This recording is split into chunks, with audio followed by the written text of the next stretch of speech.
So we're here with another episode of Define Your Legacy. Welcome, everybody. I'm your host, as you know by now, Theus Elijah McBee. And today's guest is Miss Keniece Walker. What is up, Keniece? How are we doing today? Hey, glad to be here. How are you? I'm doing well, doing well. Happy to have you here. So before you introduce yourself and tell the world who it is that you are, I want to tell everyone how we met and how we know each other. We went to middle school and elementary school a long, long time ago. As a matter of fact, our birthdays are 9 days apart. And growing up, yeah, don't worry, I didn't forget. And growing up, I used to always tease Keniece about how I'm 9 days older than her. We're the same age right now, but once November 2nd hit, I'll have 9 days where I'm still older than her. But yeah, I just have to, say that so everyone knows, of course, how we know each other. I'm definitely happy for everything that you're doing now. So now it's time for the world to hear your story. So if you could, Keniece, tell everyone who you are and what it is that you do, please. Oh, um, we're super excited to be here. Like Thea said, I've known this man probably over 15 years now. We played basketball together on multiple teams, like the homie. I am Keniece the Curator. That's my official name in the streets. I'm a full-time creative director, brand manager, social media marketer, as well as model.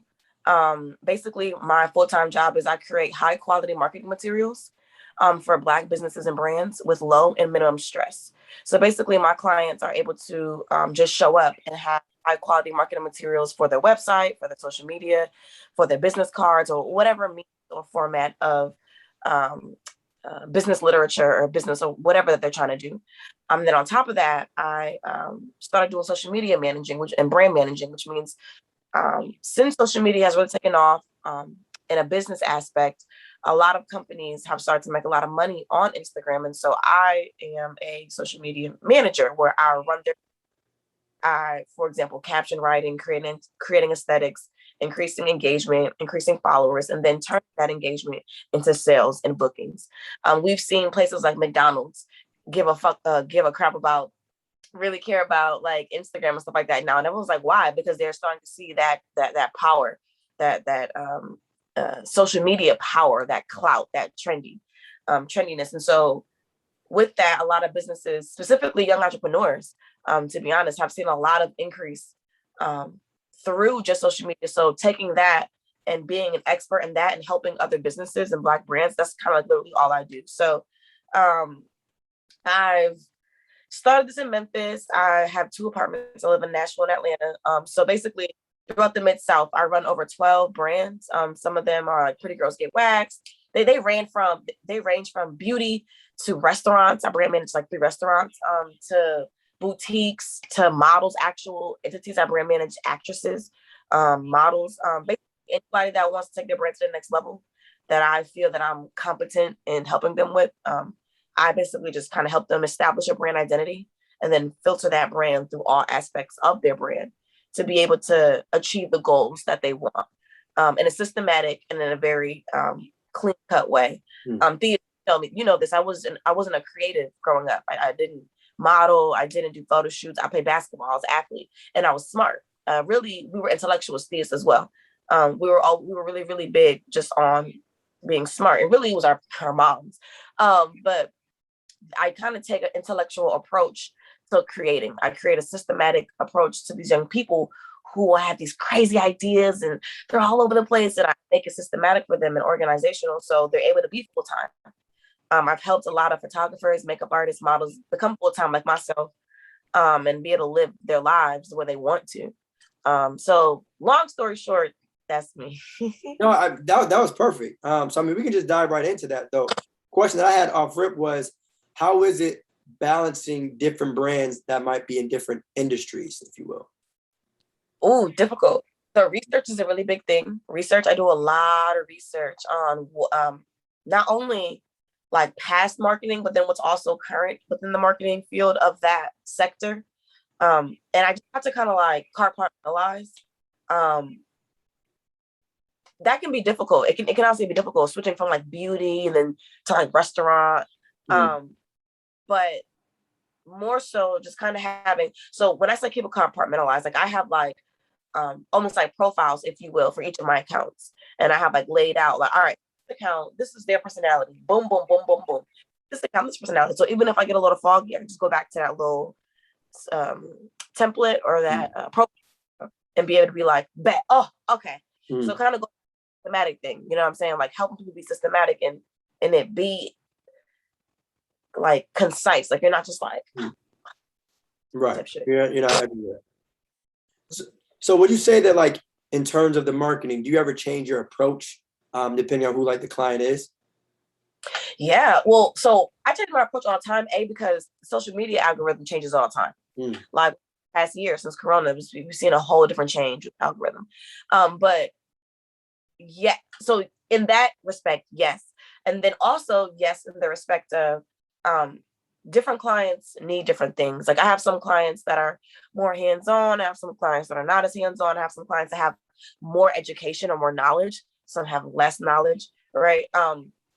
Yeah, I pretty much have to just gauge, and it's case by case. And I'm definitely one of those people where you can't just book me. Like I have to want to work with you. You have to come by referral, probably, honestly. Like you be a stranger off the street. And then even after the referral and I have a consultation with you, but I have to make sure that we like each other. Like the reason I became an entrepreneur is so I could have autonomy and like what I'm doing. I worked 2 jobs to get through college and I hated it. And I hated how I didn't like have any kind of autonomy or like say what I did. So in that same respect with my clients, I make sure that I want to be here and that they want to be here. So it really, I only take clients that I want to take and that I can feel comfortable taking. But would you say though, working those 2 jobs in college, was it those times that kind of inspired you and when you really knew that you wanted to become an entrepreneur? Oh, hell yeah. Okay, let me tell you. So I'm from Connecticut. So this, I don't know. Okay, so I'm born and raised in Connecticut. Moved to Memphis when I was 17. Didn't know anything there. Had never been there before. Was just like, things know me. I'm just crazy like that. I'm like, let's just try it, type whatever. And it really, I tell people all the time, you have to really be open and just go with the flow and go with universe, go with God, whatever the hell you are to, because I had to go through so much to get to where I am now, right? And while I was going through working 2 jobs, doing all those things, I hated my life. I was depressed, but it got me to where I am now. So I'm almost really thankful for it. So the 2 jobs and all that, like that definitely was the kickoff, the kickstart for me being an entrepreneur. I had never wanted to be, when I came to college, I would never want to be an entrepreneur. You know how parents are. Get a job, get a good ass job, get good benefits, make it do what it do, work your way up. Cool. Halfway through college, I was like, yeah, this is a dog. I worked 2 jobs to pay for school. I sold weed also to pay for school. Like I had a single mom, and my brother, Josh is like a year and a half younger than me, so it was just a lot going on. And so I remember my last job I've ever had. I've never worked a 9 to 5 ever. I never, and I never will. Wow. I worked part jobs all through college, stuff like that. The last job I had was at Houston's restaurant. I'll never forget it. I worked there for 2 years. I was a server and I was a host. Gave them my all. Because I paid school, so I would usually work 40, 50 hours a week, man. 2, 3 doubles. They fired me. I cut my hair off. Remember I used to have a perm. I had a perm all through. I don't think I knew that was the reason why. Yo, let me tell you. So I had a perm all through middle school, high school, college. Everyone know me from back home. I had a perm. During college, I did the transition where I decided to go natural. You know what I'm saying? And I cut my hair off and I went from, my perm, my ponytails, my buns I used to always wear to a fro. Came to work. They literally sat me down. They didn't have a reason as to why they were firing me because I'm a good ass worker. That. They didn't have a reason. They literally didn't give me a 2 weeks notice at all. Like they fired me that day. They didn't even give me 2 weeks notice. Like I said, I was paying for school. I had my own apartment at this time. Like I was just like, are y'all for real right now? Like y'all about to just fire me. And Tennessee is an at-will state. So they can fire you and not, you can't sue them. Southern shit. Wow, boy. They fired me. I said, I'm not gonna get 2 weeks. They said, nope, we're sorry. I said, yo, are y'all for real? I'm crying. They're like, yup, we're sorry. I walked out that bitch. I said, I would never give anybody this power over me another day of my motherfucking life. I swear to God. No one's ever gonna take my breath. I will never. And I never worked a job again in my life. After graduating from college, I didn't apply for any jobs. I was like, because I had already kind of, been doing directing and creative directing maybe the last 2 years of college. Really, I was depressed, trying to escape. And I started doing photo shoots. And then I had built up a little bit of clientele. I really just took a leap. Again, I was like, honestly, I ain't pick up my degree. I still don't have it. I don't care. I paid for it. I know what I did. But yeah, so I didn't apply for any jobs. I just hopped right into it. And my first month, I never forget, 2017 was my very first year being a creative. My first month, I was able to pay my rent and all my stuff from photo shoots. I said, oh, heck. Never again. Oh, also, I crashed my car a week after I got fired from Houston's. Oh. So this is my last 6 months of college, senior year. I get fired from my job. I crashed my car. And then so I graduate. My first month of being a creative, after I saw what I could do, I gave up my apartment. Because I was like, this is putting me down. The money. So, all right. So I want to tap into the moment and day that you got fired and to obviously see where you are now, right? Clearly, you didn't quit, right? But was that day, was it sad for you or was it motivating? And if it was motivating, at what point were you motivated? Did it take an hour? Did it take a day? Did it take a couple months? So I'm an emotional person. I don't know if you remember. I'm an emotional person. Then I'm very passionate. The day it happened, I just remember being so shocked. Like, I literally could not believe that they were just going to leave me dry like that after I had given them 2 years, 50 hours a week. And I remember, like, really being angry. Like, is this going to be my life? Like, just hoping that people that they like me enough to not fire me. Like, this is some bullshit. Like, I just been so angry. Like, I'm about to graduate from college to get a job. Like, I was just like, yeah. This ain't making no motherfucking sense. Yeah, this ain't making no sense. Like, something's not adding up. I'm looking at all these options because I could have easily, I could have went into applying for other jobs. You know what I'm saying? I had 2 jobs, so I kept the other job that I had. I didn't quit that one. I just kept that one and let it rock. But I was like, I'm just gonna bet on myself, right? I spend 40 hours a week, 50 hours a week, and I get scraps to get this company millions, and I get freaking scraps. Imagine if I put 50 hours a week towards myself. That right there was the moment when I was like, I really be working my ass off for this company. Like, my ass off. My ass off. What if I was doing that for myself, like all day, 8 hours a day or 9, whatever it is, and really doing that for myself? Imagine what you could do, Keniece. That's all I needed. I said, you know what? Run it up. And it was horrible. My first 2 years, I was homeless. Oh, I thought you was about getting your bag just now, but you followed up, was like, yeah, and then it was back. What? And I want to be real about being an entrepreneur. When you make that, people think that it's going to be like, oh, freedom. Money. No, I made that leap because, mind you, I had just crashed my car. So I ain't had no car. I had given my apartment to be a traveling creative because, first of all, it was the money. I was like, man, I gotta pay how much every month for rent? Like, I just kind of need to like get my shit off the ground. Like, I was in sacrifice mode. Like, what I need to do? Like, because I realized that Atlanta was pretty popping for photo shoots. Like, Memphis was popping with it, but other places around were like ready to spend money. So I was like, well, shit, I'll go to you. Like, you ready? You willing to pay? Right? Like, I'll go to you.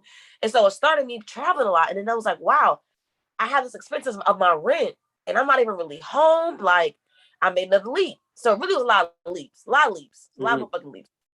I said, I'm gonna give my apartment because my lease was about to end. I couldn't really find another apartment. Took it as a sign, and I could have obviously really tried hard to find another apartment. You know what I mean? But I was like, honestly, if we're gonna do it, just go all the way with All it. in. Like, Facts. you know what I'm saying? Facts. Don't Myself. half-ass it. Don't have, if I'm gonna be a creative and be on my own, like let me not limit myself, because there was times when people wanted to book me. I live in Memphis. I'm like, well, shit. Who knows what? And looking back on it, I'm really glad I made that decision, because one of the things that I have mentees. One of the things that I tell my mentees is you don't know how your big break is gonna come, right? Or any break, right? Like I didn't know that me traveling was going to open up so many doors for me. I could have easily been like, that's too much. I'm going to stay in Memphis and just create in Memphis and keep my apartment and be safe and know what's going to happen. And no, I was like, honestly, I don't know what going to happen. Run it up. And that every time I traveled, I met somebody new that wanted to pay me more. That met somebody new, that met somebody new, that met somebody new. That's how now I'm able to be Keniece curator in 3 states. Literally. Literally, I'm almost a little bit of a, little local celebrity type shit, because it's like I've been traveling for years, and it started off of me just on a whim. Like, honestly, let's see. So I always tell my mentees and people that I talk to, take that risk. If you get a little bit of a hunch, it may not make no sense, take it. Like, take it. We only got one life to live. And if it don't work, okay. Steve Jobs is one of my favorite, the guy that made Apple, one of my favorite people I love to watch. He said, fail and fail quickly. The quicker you fail, the quicker you succeed. People be so scared of failing. Fail as fast as you can. Now.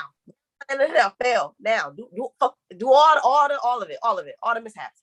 So now, at least so you're not failing when you're 35 with kids in the house. Yeah. I'd rather fail now. Man, I'm 22 decisions. Fail now and get it out the way. Especially, when you're young. Don't nobody care. Yeah. Because you know what I think of it too, right? Is like you always got to think of the alternative. Like, even though you might be afraid of taking a risk, think about if you don't take that risk. What happens? Like you remain the same. Like nothing is going to change. So even though you might be afraid to start something new, if you don't, you're just going to be living that life, for a very long time. And I mean, you hit on it before of like, I think our generation, we reached a point now where some people realize like, yo, I could really be running it up by becoming an entrepreneur. I could really run it up if I keep at it. But you just gotta, make sure you know that's what you really want to do. But talk to me though about your very first photo shoot, because obviously, being in college and you're fresh out. If you remember it, I hope you do. But if not, paid one, because it's kind of like if my very first. Okay. You know what? That's even better. Talk about the first one that you didn't get paid, and then talk about the first one that you did get paid. Because even that in itself, I think, is a story, right? Like, because sometimes people think that, all right, if I'm not getting paid to do it, then I'm not going to do it at all, and that's good once you're solidified. But telling people how maybe you just want to get your reps up first before you start, being knee deep in that. So does free work. That's dumb. Free work is always do free work. Always. And the capacity is up to you. How often you do it is up to you. But people that tell me I don't do free work, then you don't grow, then you don't evolve, then you're not genuine. If it's all about the money for you, then you're not genuine. You know what I'm saying? But so my very first photo shoot, not paid. All right, my homegirl asked me to direct this photo shoot for her. What was it? What was she doing? Man, this was like 5 years ago. What was she doing? A blog. She was doing a blog. Was it a blog? Yeah. And it was like a black girl like type shit blog, like a black girl coming together type. Excuse me. And she wanted to get some girls to come together and do a shoot to represent or to promote the blog, and like she was like, can you help me? And I was like, yeah, I'm with it. I don't like my life right now. I'm in college. I'm working 2 jobs. Yeah, why not? Why not? You know what I'm saying? Like shit. And so growing up north and growing up near New York, it's just so much inspo. Like it's just so much inspo. Like I don't think people in Connecticut realize how far we are for real. Like how far we are for real. And so because people always ask me, where'd you come with the ideas? I just saw a lot of fire shit growing up. Like, New York's right there, Boston's right there. It's just a lot of fire shit all the time up north. And so I had this idea. I wanted all the girls to look like brown and like goddess. I don't know, just shit out of my head. Planned the shoot, called my homegirls, called my friends. This is when I was just doing shit with my friends. Because in Memphis, everybody in Memphis is talented. Everybody in Memphis can do everything. Hair, sing, cook, dance, rap, all do everything. It's literally crazy.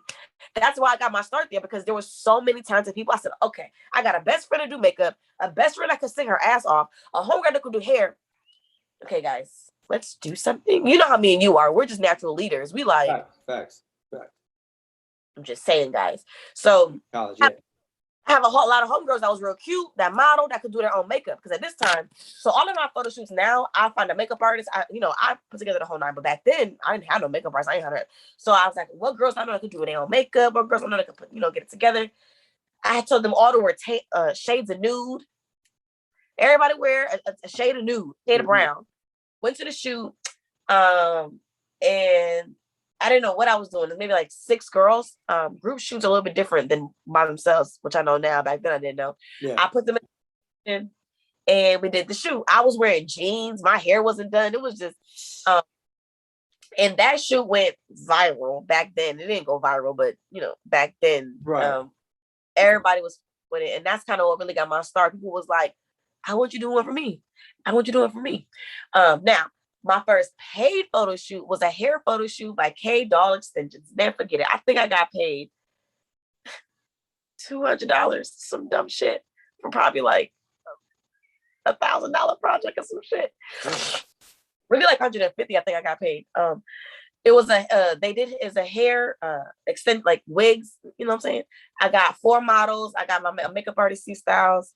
This is my first professional photo shoot. I booked C Styles. So basically, as a creative director, for those who don't know, I am the overseer or the manager of the creative process. So let's just say you're like, all right, Keniece, I want to do a shoot for my brand. I'm like, bet. I'll get you a concept. I'll find you a photographer. I'll find you the location. You're a guy. If you're a girl, I'll find you a makeup artist. I'll find you a hairstylist. I'll figure out what you're wearing.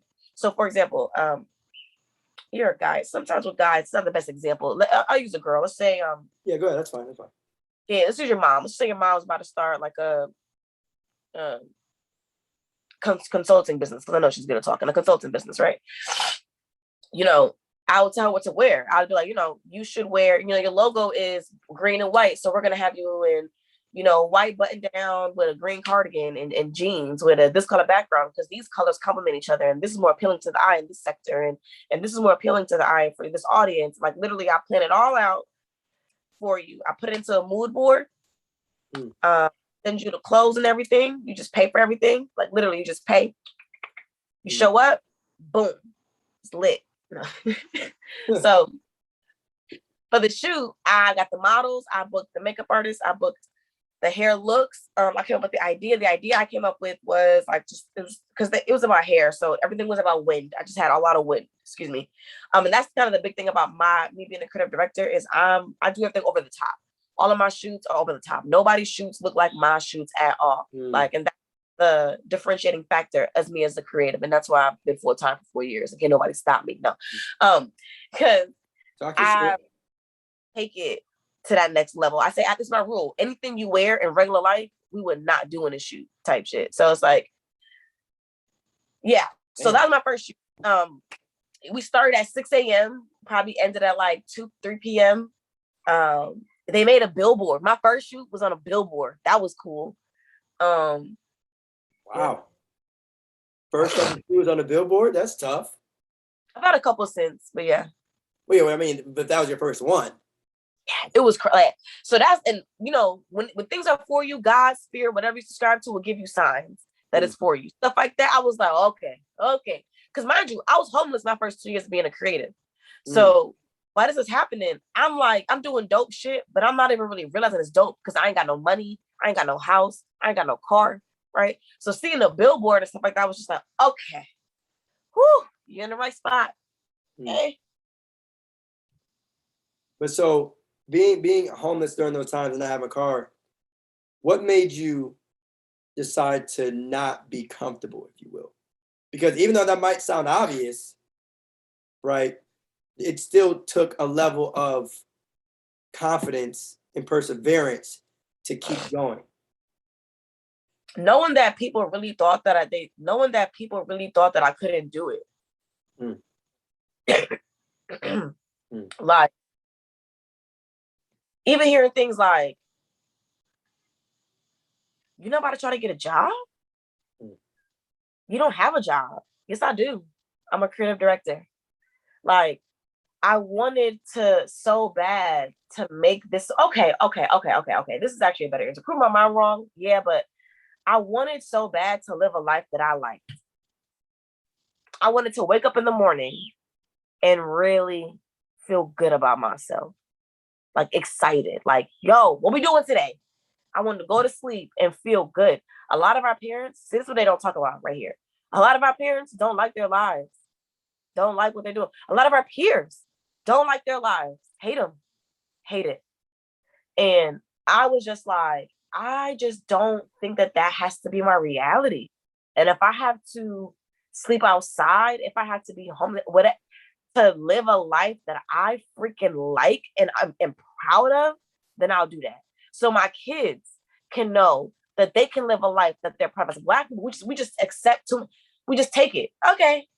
You said what? The strive for 3-bedroom houses and 6 figures, that's success. Okay. No, what if estates was the goal? Like, what if being trillionaires was the goal? Like, we just kind of be like, oh, 6 figures? That's a lot. Yup. Sign me up. What? 6-bedroom house? Yeah. No. Like, so really that was pushing me. Like, I really like what I want in my life. Like, I believe that this can be real. And if I have to like struggle or whatever, I'm with that. Because I need this to be real. And I think that's starting, like I said, to become a popular thing with our generation. Is like, you look at the next 40 years of your life and you're like, can I really be doing this, for forever? And so do you feel that, but it's how important is risk taking for you in the grand scheme of things? Because, again, there's going to be someone out there that, as I said before we even started recording, that might relate to this story or be going through a similar situation that you have been able to battle out of. So what would be your biggest piece of advice to someone like that? It's so funny. In the beginning, you said that as I'm telling my story, I'll start to like retell my story. I'll start to like see how far I've come.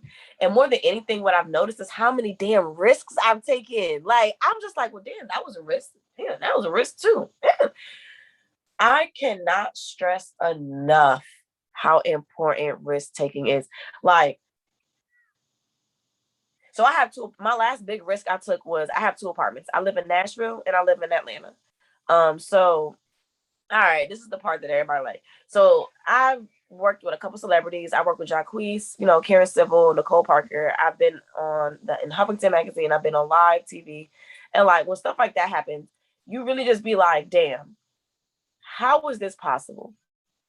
Like, I'm a young girl from Connecticut, okay, that played BYBL, okay, that went to Carmen Aries, that went to Windsor High School, that played AAU for the Windsor Warriors, okay? I am not motherfucking Andre Drummond, okay? I'm not freaking, Chris Dunn. But you made it. And I say all that to say, it was the risks. It was the risks. Like, when I went to move to Memphis, I don't even know, well, because we kind of, you went to classical and I moved. But, like, I don't know if you remember, everybody was like, Memphis? You went to Memphis for Keniece? That ain't normal. I was like, honestly, I don't know. I'm taking a risk. Like, my last apartment I had in Atlanta, everyone was like, why are you going to have a second apartment? You don't even have a car. I still don't have a car. You don't even have a car. It's a risk. Like, as an entrepreneur, that's the way that you continue to be a freaking entrepreneur. Being stagnant is not, because the shit can get taken at any moment. That's really, for me, what the risks almost, and it's almost like my contingency plan is my risks taken. You know what I'm saying? And that kind of sounds like an oxymoron, that your risks is your plan. Right, no, yeah. You know what I mean? But in reality, I have to always be on the lookout for some wild shit, because at any moment, this secure shit that I have secure can be so insecure in a couple seconds. But at least, though, you have a little bit more control this time, because when you talk about, it can be taken away from you immediately, I thought of when you got fired, right? That thought of like, if something can get taken away from you, at least when you have a job like that, that's someone else taking it from you.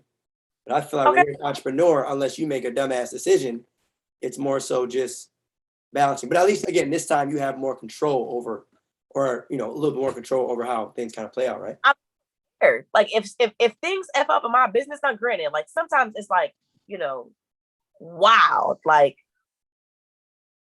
stock market crashes. Everybody, sometimes it's wild. You can't really prepare for some changes within your entrepreneurial life.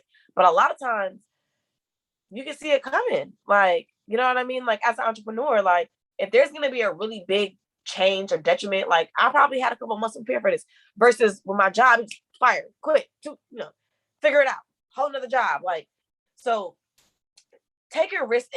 Things can be taken away, even if things can be taken away whether you have a job or not. As an entrepreneur, at least I'm happy about what I do. Right? Like with things when I got fired, them 2 years that I spent at that job didn't mean shit to me. If I lose everything right now, my legacy of what I've created as a creative director will still mean everything to me. And I can pass that on to my kids. What can I pass down for my kid working 9 to 5? Not a goddamn thing. True. My entrepreneur, I could pass them down business skills. I could pass them down an actual business. I could pass them down network. I could pass them down resources. I could pass them down so many different things. But no, take a risk. Like I always say, follow the hunches. As Black people, if you're white, I'm sorry. As Black people, we are connected to this earth in a way that we still don't understand. When you get hunches, it's ancestors, it's spirit, it's your higher self talking to you, and it's trying to direct you and tell you where to go. And a lot of times, it don't make sense. Well, duh, we're humans. We don't know shit, right? Like I get them hunches all the time to do wild shit. Like, oh, you should move to Atlanta. Move to Atlanta. Yeah. Yeah, I'm just saying this shit. I'm like, look. Maybe, but no, that's the risk taking in you, right? That's the risk taking part of you that tends to come out. But you know what though too, I mean we touched on the photo shoot, and just overall taking risks and how that job kind of fueled you. But another thing I want to touch on too is you mentioned social media and marketing. So how important is social media when it comes to marketing your brand? Well, before I answer that, I would say branding is more important than social media. Most people lack branding, and that's why social media is hard for them to do social media. Does that make sense? Yeah. If you I need you to dive a little bit more into it. It makes sense, but I need you to dive a little bit more. Okay. So, I'll give you a good example. Nicki Minaj, right? Okay. When Nicki Minaj started her artistry 10 years ago, she sat with a marketer like me and she said, here's my music. And they took her music and they created a brand personality or a brand image. You notice within the past 10, 15 years, Nicki Minaj does not wear black, gray, brown, literally. Show me. Pull it out. There's a way. The only clothes that she wears is pink, purples, yellows, right? The personality of her brand is colorful. It's icky. It's playful. Icky, bicky, it's not ding dong. You know what I'm saying? Right. You can look at Minaj album, same color scheme. Her photo shoots match her music videos, match her performances, match her in person. Branding. The definition of branding is the consistent imagery associated with your brand. Touch, taste, smell. So you know what I'm saying? Consistent. The keyword there is consistent. So how am I going to be able to post on social media if I don't know the identity of my brand? So a lot of people are not even understanding what is the identity of my brand, like in totality. Like, okay, fuck what it's called, or no. What's the feel, right? What is it? Who is it for? And what differentiates other people? So that's why people like Nicki Minaj, she has millions and trillions of followers, barbs, because her brand is so solidified that now as a consumer, all I'm doing, I can just now consume. Oh my God, that's me. I'm a barb. Bangs, pink, straight hair. Yes, it's me. But without defining that first, how can I as a consumer really get into it? Right. So you think it's more of a relate kind of thing? It's like people can relate to a brand, so that's why they kind of. The reason why you buy anything is because you relate to it. The reason why you buy Jordans because you can relate to it. The reason why you buy anything is because you relate to it. Even something as small as like water. I relate to this water because, oh, it's natural spring water and I want to be more healthy. You know what I'm saying? It's literally all marketing is manipulation. How can I manipulate people to feel like for them? AKA relatability. SZA and Cardi B. They single-handedly are popping. Cardi B is not the best rapper. SZA's not the best singer. But they understood branding and they understood, okay, I'm going to put myself out there. So if I'm a ratchet ass, stripper ass bitch, I can identify. If I'm a girl that's insecure and wants somebody to tell me my butt looks big when it ain't, I can identify. So fuck if the music is good or not. I identify. And right now, that identifying factor is such currency versus how actually good you are. But and so I think the problem is too, though, sometimes like some people don't stay true to who they are when it comes to social media. You know, so when you're marketing, do you feel that someone should be posting for the lifestyle that they want or the lifestyle that they currently have? Because to me, there is a difference, if that makes sense. There is a, like, all right, am I wearing certain brands just to, you know, make it seem like I got it? Or are you trying to, you know, show people where you are currently and now you inspire your question, your way, that person sounds like they don't really have an actual brand. Because if it's coming down to what am I wearing, what are we talking about? Right? Like, because the answer to your question is you should brand yourself for what you want. Like if I want to be a world-renowned water company, I'm going to put it out there. Like I am. I'm not going to put it out there like I'm at the house making water at the house.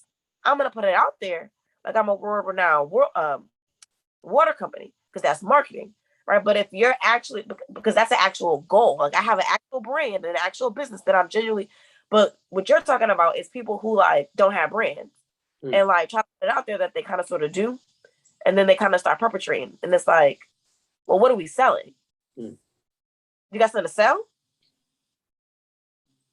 Yeah. Yeah.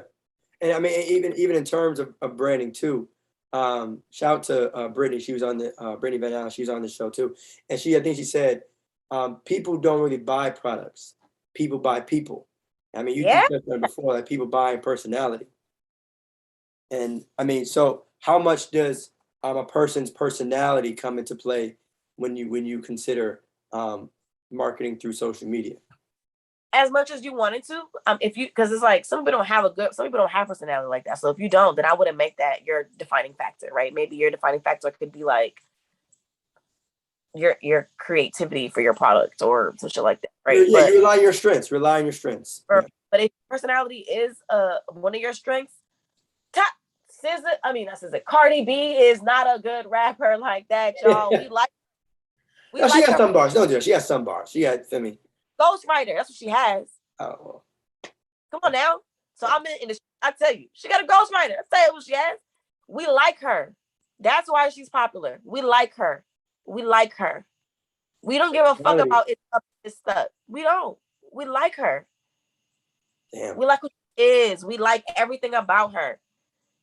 I'm gonna really fuck them up. You know, we like black shit on non-black people. You know what I'm saying? We love it. You might piss some people off with that one. I'm gonna keep that in this. I'm so, but it's a fact. To be a Trinidadian and Hispanic.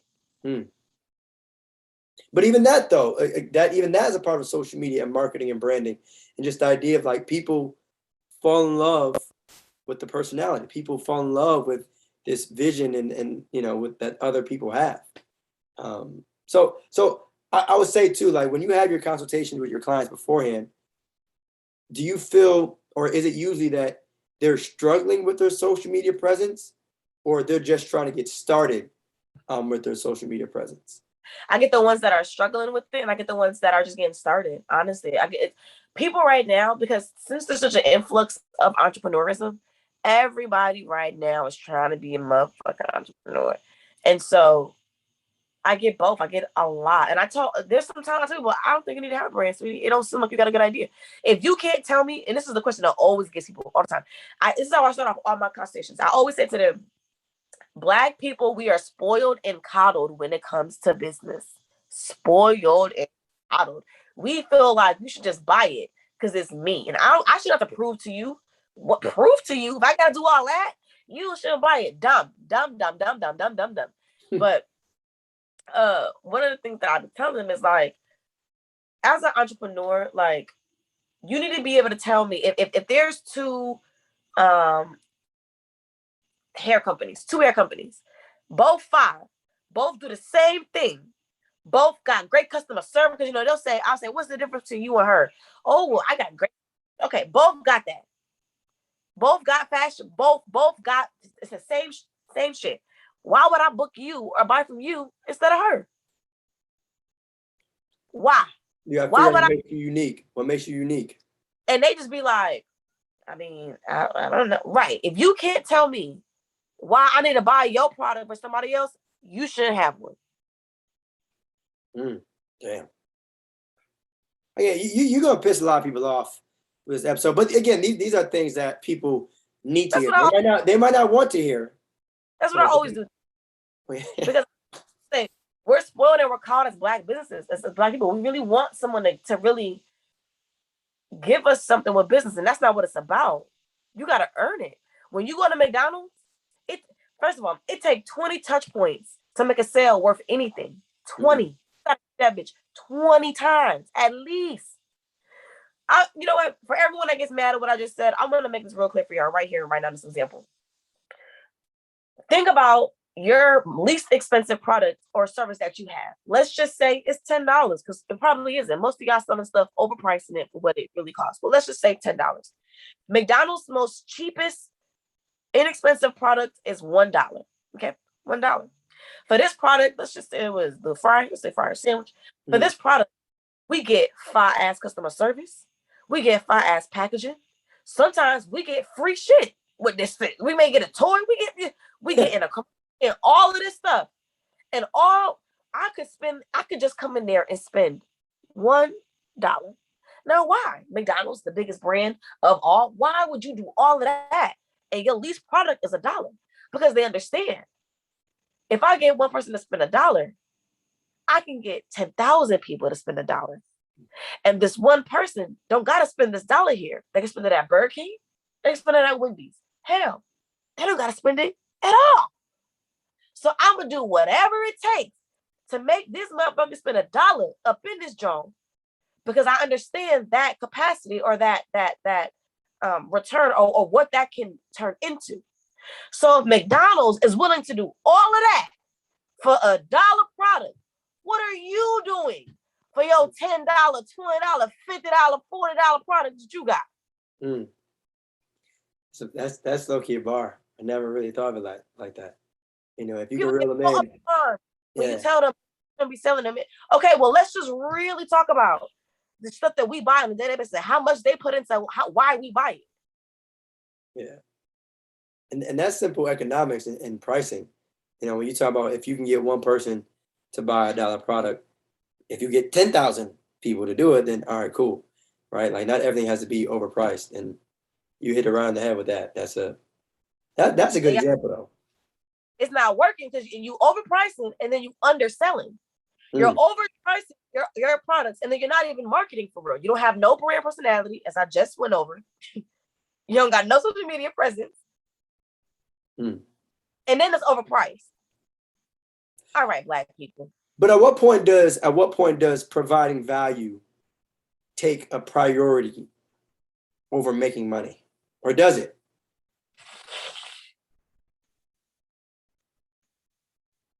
I'm gonna keep it a stack with you. A lot of us don't have products that really provide value.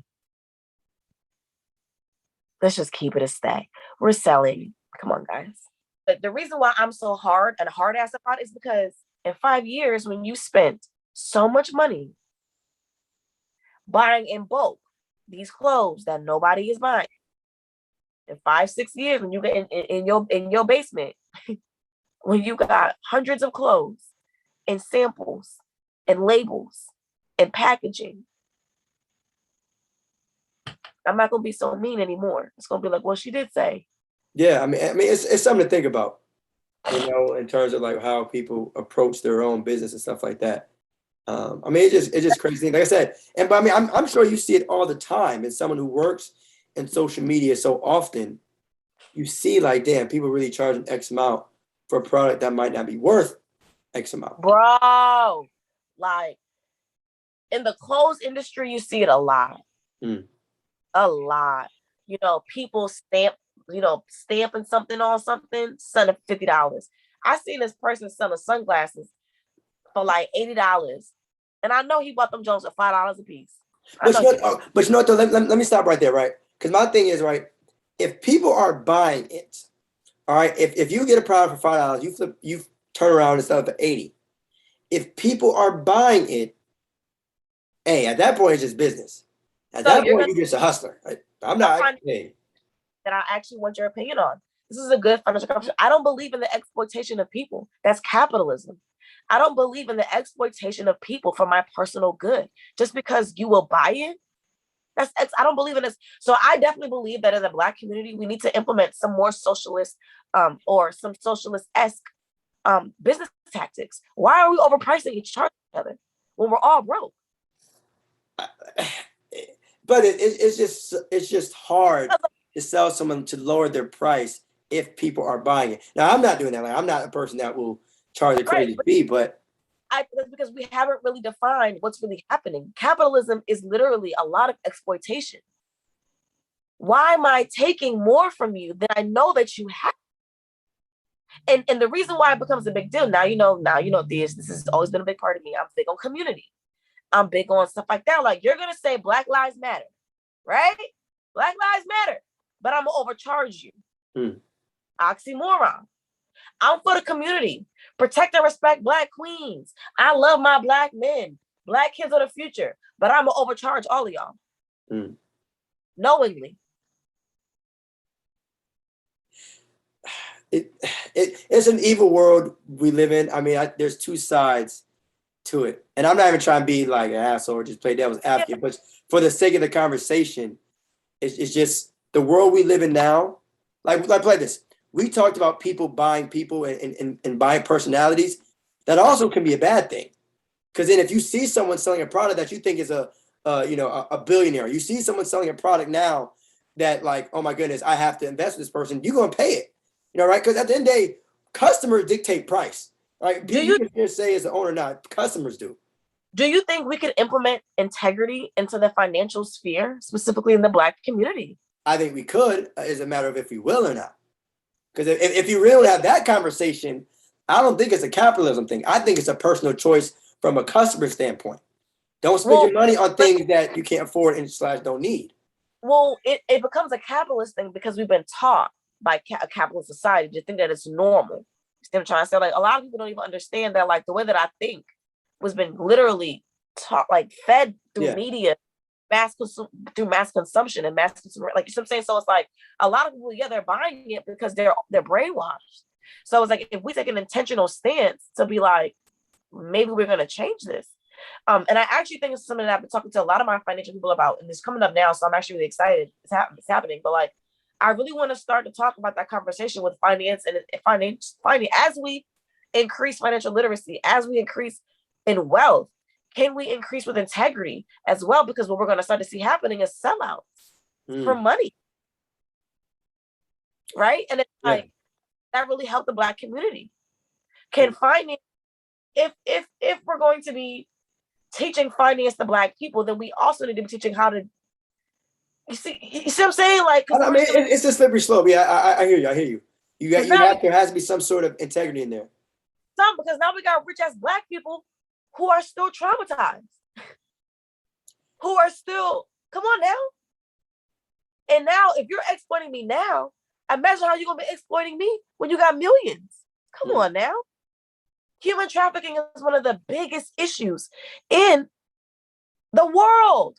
And that is a literal financial institution. It's all about the money. Because when you get a certain amount of money and you get a certain amount of things, the integrity loses. And now it's about money. So I would just really like to encourage more financial people to start including more talks about integrity as we're teaching this financial literacy. Because with money comes that want for power. Facts. But I think though it's our job too as well to spread this idea of education with it as well, because a lot of people are being exploited and stuff because they don't know any better, right? And unfortunately, whether you're good or bad at something, education doesn't always come with money, right? So if someone comes off a bag and then they end up losing it because they hired the wrong person or they put it into a bad investment, again, that could be the case because they don't have the necessary knowledge. And so, yes, to your point too about integrity, unfortunately, we can't force people to have integrity. That part sucks. A code though, right? We've seen Black people make things cold like snitches get stitches. Mm-hmm. Come on. Like, I love to have these conversations about socialization because it's like we see Black people do it all the time. That shit came out, snitches get stitches. And if it was an unspoken law, okay? It is no, you will not go to jail for snitching. No, but if people find out that you snitch in the Black community, clip. It's clip. So how if we can do that approach with something as trivial as snitching, imagine if we took that same dynamic or that same you know what I'm trying to say approach. There we go. With something like, oh, I don't know, integrity. Yeah. Oh my goodness. Oh my goodness. God forbid us Black folk do something like that. Mm-hmm. Right? We come on one accord on what happens in the house stays in the house. Come on now. We know how to get on one accord. I hate when I hear Black folks say, oh, Black folk can never get one accord. Says the fuck who? Yeah. We all fried chicken the exact same. Mm-hmm. Come on now. Collaboration over competition, right? Come on now. We have to choose. It's all a choice. We'd have to choose. Now, one of my main goals, and you didn't ask me this, but I'm going to answer it. What my goals in my life? One of my main goals is to learn how to love myself so I can teach others how to love themselves, right? Within our community, that's all really we're missing is just a lot of self-love. I can't really see you and be able to treat you the way you should be treated because I don't really like myself like that type shit, right? And I do that through art, through marketing, and through the media. My other goal is to be able to change the conversation about Black people through media. Media is one of the main things that just dictates everything, right? Like, well, everyone feels about each other, love. If as a creative director, so I'm gonna be a movie producer. I'm gonna have my own TV network. I'm gonna be all media. Like just create something like that. But before you keep going, I want to say something. I like the fact that you said you're going to do those things. You didn't say like I want to. You say you're going to. But go ahead. But yeah, go ahead. There's a difference. I just want to make sure we highlighted that part, saying what you're going to do as opposed to, it'd be cool if no. I'm going to do this. Yeah, go ahead. I'm sorry. And that's a big part where I'm actually glad that you pinpointed that because with risk taking, you can't risk take like a bitch. Right. You can't risk like a hoe. If you're gonna risk take, you got to dare risk take and be like, I'm standing in this shit. And my own mom, Michelle, kicked me out, did not like me. We didn't talk for a year over me being a creative. And I still stayed 10 toes down in that bitch. Like, I don't care. The whole world can hate me. I'm still doing it. So if you gonna take risk, but what's the before that? You were going into your overall goals. Oh yeah. You wanted to do movie producer, TV network, because I really want to change the reality. Black people are excellent. We're great. We're not less than. We're literally the earth, right? And so if I can just help more young Black people understand how powerful that we are without accolade, without design, without anything, if I can just understand, if more young Black people can understand the power and the unlimitedness that we have, then we won't have as much trauma, then we won't have as much, disarray and conflict within our community. So that really is my goal with everything that I do. It's just right now I'm using art to do it. Going forward in life, it may be other ways that I do it. All right. So the final question that I have for you, Keniece, and it's a question that I've asked everyone, that shows up on Defiant Legacy. That question is, how do you want to be remembered? That's a great question. Appreciate it. Thank you.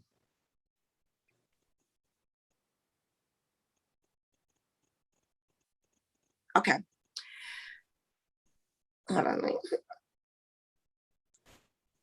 Usually like whenever I ask that question or whenever I ask another question, like on the pod and there's dead silence, like usually there's some sort of like rule, I guess, in media, like, all right, say something.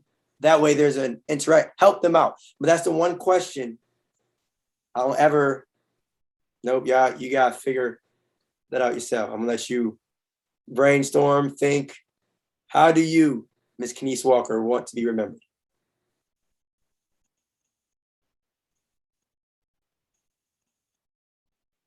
Okay.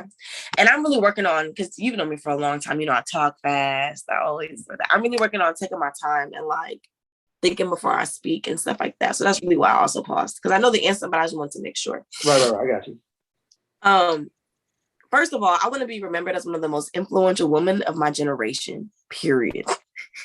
But second, I want to be remembered as someone who understood love and spread love. And I want to spread love and spread love to others like myself and unlike myself. And I want to be remembered as someone who like cared for real and put action behind that caring and like really helped people feel confident in themselves. Like, I really want to be remembered as being someone that really just inspired confidence and love and like just autonomy. Like, you can be as happy and as peaceful as you want, man. Like, and it's totally up to you. So being like a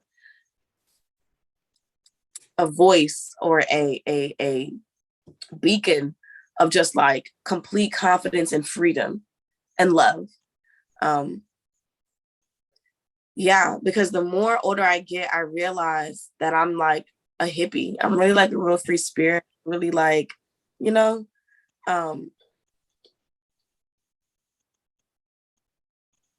there's definitely this whole deep, passionate, serious side to me that is great. But like in totality, I really want to be remembered for making people feel good about themselves.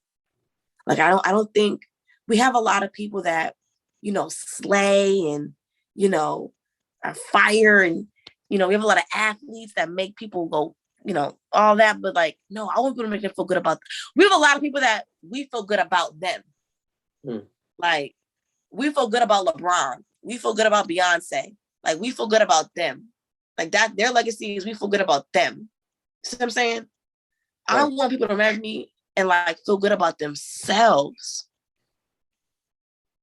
Yeah. Like, don't even think about me. They just, wow, I now feel so good. I just thought about Keniece type shit, like about myself, like type. Yeah, that's important. That's as really it gets. That's the whole point. Like I said, the title of the show is your legacy is bigger than money. The legacy is bigger than just kind of, you, if you will, right? It's the impact that you have on other people and what they really will remember you by. And I mean, I get it. Like sometimes people are like, man, I don't care if people think about me. I don't, da, da, da. Look, man, don't nobody want to have an empty funeral. Call it what it is. You can say that like, you don't care if people think about you. Don't nobody want to have an empty funeral. And the impact that you have on people's lives, usually, it lasts forever. And look, and I hate to say it this way, but if there's anything that we realized, with last year and just how life is now, nothing is a guarantee tomorrow, right? Like nobody knows what's going to happen tomorrow. And just life is, you just got to appreciate everything that you have. But I mean, your story, Keniece, I will say, is a phenomenal and an inspiring one. I know, what I'm saying, we've been friends for a long time, but I just think that it was proper and only right to kind of give you your flowers and have you share your story with the Fine Legacy, because you've definitely been killing it. So I just want to say salute to you and everything that you've been doing. Definitely. No, thank you. Being a young girl from Connecticut, born and raised in Bloomfield, graduated from Windsor High, played BYBL, played Summer League at Hartford High. Look. I told you when you come on this show, you're gonna tell your story, you're gonna start thinking to yourself, damn, journey is some real stuff. Damn.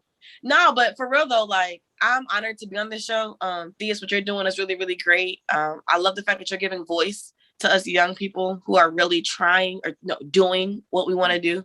And more than anything, I really asked this year to find more ways to connect with more people back home.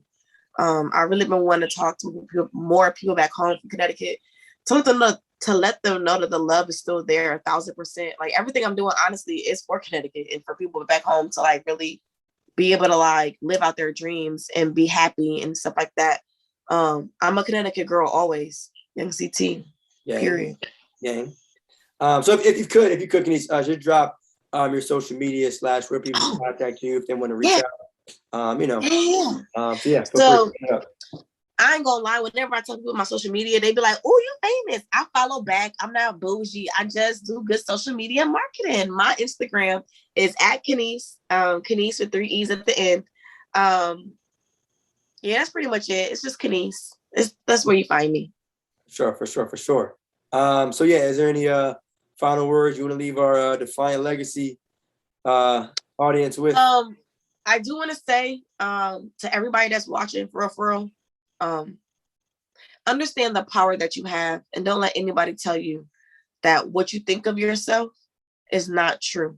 Even if it may not be your present reality, what's in your mind is put in your mind for a reason. What's happening to you is happening for a reason. If it wasn't supposed to be happening, it wouldn't be happening. So. Damn. All right. Well, on that note, y'all, that's a very, very powerful way to end the episode. But again, y'all, appreciate y'all. As always, excuse me for tuning in. Again, Miss Keniece Walker, appreciate you for pulling up on the show. November, baby, is where it's at. Period. Scorpio season. Facts. We out.